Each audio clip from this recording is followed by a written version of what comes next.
अरे काकी। का हो बच्चा? अरे काका कहाँ गई ले? अरे काका हुआ तोहर घर ही कहो हे का हो? अरे क्यों आयल बा दुअरवा पे हो बुलावत हो? बुलाओ बुलाओ बुलाओ। ये बच्चा आवा है घर में बैठा। का ब्रजेश बटवा का बात हो? अरे काका का बताए का भाई ये मोर मलकिनिया बड़ी तकलीफ में रहा है तनकी काली काका के दिखाए कोनो उपरई चक्कर उक्कर तो ना हो। अच्छा अच्छा तो बैठा ना बेटा। ठीक बा ठीक बा। जा महतारी इतने के जोन से मेरी जुबान की रक्षा होना मुझे चाहिए। महतारी सत में महतारी हाथ से धो जा खाओ तो महतारी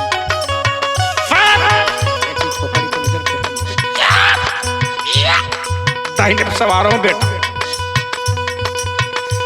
तो होरी दुआरिया माई लागल बाबा जारी हो की देवी मैया।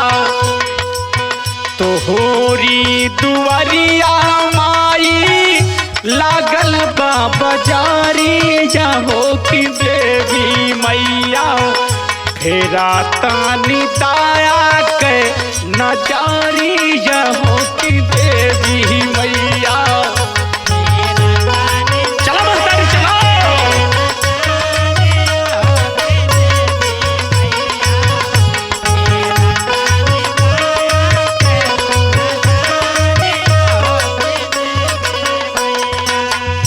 विंध्याचल पहाड़वा छोड़ा अपना जा सखाना हो की देवी मैया।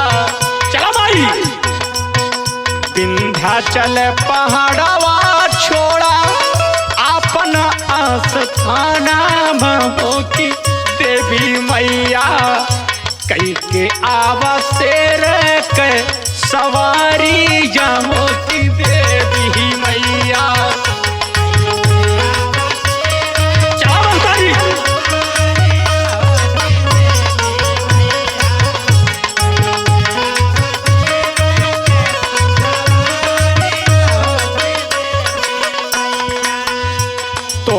के पुकार माई तोहरो सेवा करबहु की देवी मैया। ए माई पर छोड़ दे महतारी आज बड़ा गाढ़ पड़ी के बा महतारी। तोहों के पुकार माई तोहरो सेवा करबहु की देवी मैया। साजी लावा अपना लासा कारी जाओ की देवी मैया।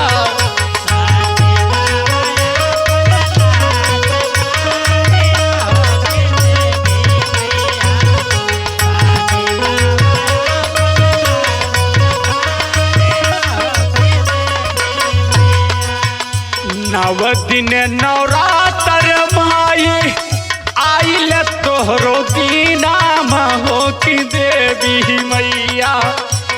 नव दिन नवरात्र माई आइल तोहरो दीना हो की देवी मैया। पूजा कर पंडा जो पुजारी जाओ की देवी मैया।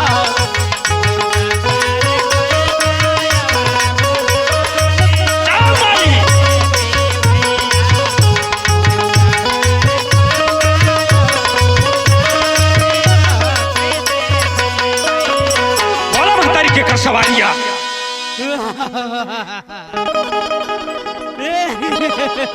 ए बच्चा ना छोड़बो ना छोड़बो। ये तोहरे पट्टीदारी के भूत हो बच्चा। ना छोड़बो रे ना छोड़बो। ये तोहरे पट्टीदार के भूत हो। सुना